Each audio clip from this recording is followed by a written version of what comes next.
আগমনকালের দ্বিতীয় সপ্তাহ শনিবার। প্রথম পাঠ বেন শিরার রচনাবলী ৪৮ অধ্যায়, পদ সংখ্যা ১ থেকে ৪ এবং ৯ থেকে ১১। বেন শিরার ভবিষ্যৎবাণী, প্রবক্তা এলিও আবার ফিরে আসবেন। সেদিন আবির্ভূত হলেন এলিও, জ্বলন্ত অগ্নির মতো একজন প্রবক্তা।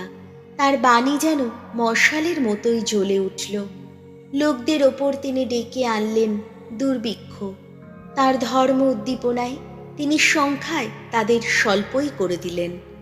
প্রভুর বাণী শক্তিতে বন্ধ করে দিলেন তিনি আকাশের দ্বার।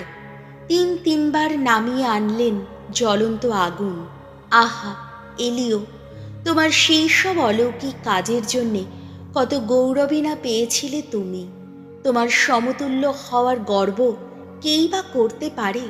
তুমি একটা অগ্নিময় ঘূর্ণি বায়ুতে, আগুনেরই ঘোড়ায় টানা একটা রথে ঊর্ধ্বে উন্নীত হয়েছিলে।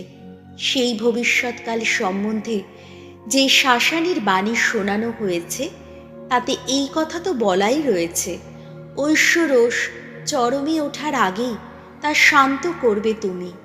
সন্তানের দিকে পিতার মন ফিরিয়ে আনবে তুমি। আবার ফিরিয়ে আনবে যাকবের গোষ্ঠীগুলির সেই সুদিন, যারা তখন তোমার দেখা পাবে। ধন্য হবে তারা, আর ধন্য হবে তারাও অন্তরে ভালোবাসা নিয়েই চিরনিদ্রায় শায়িত হয়েছে যারা। আর আমরাও তো নিশ্চয় জীবিত থাকব সেদিন। প্রভুর বাণী, শাম সঙ্গীত, ধুয়ো। প্রভু, তোমার চরণে ফিরে এসে যেন মুক্তি পাই। ইসরায়েলের হিমেশ পালক, শোনো, ওগো কান পেতে শোনো। ওগো তুমি যুগল খেরুব মূর্তি যার আসন, এবার দেখা দাও, তোমার মহান শক্তির প্রকাশ ঘটাও। ওগো এসো, আমাদের রক্ষা করো। ধুয়ো। প্রভু, তোমার চরণে ফিরে এসে যেন মুক্তি পাই।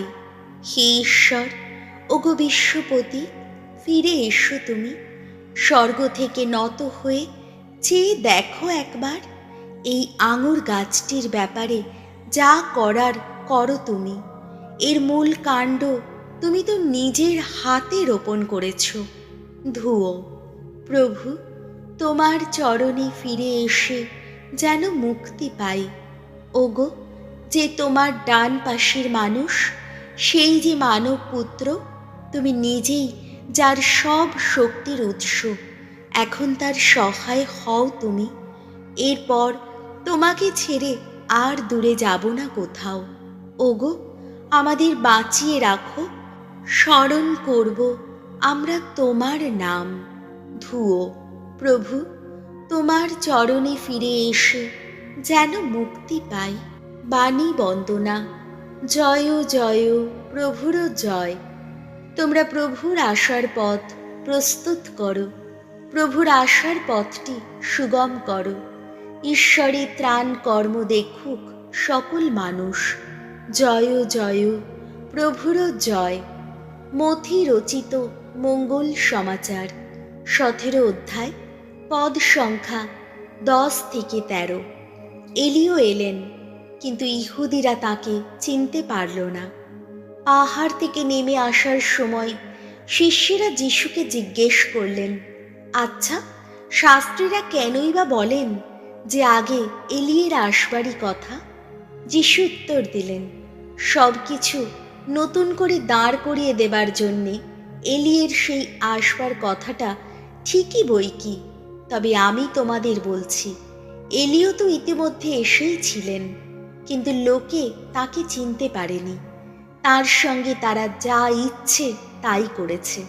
ঠিক তেমনিভাবে মানব পুত্রকেও তাদের হাতে দুঃখ যন্ত্রণা ভোগ করতেই হবে। শিষ্যেরা তখন বুঝতে পারলেন যে যিশু দীক্ষাগুরু যোহনের সম্বন্ধেই এই কথা বলছেন। প্রভু যিশুর মঙ্গল সমাচার।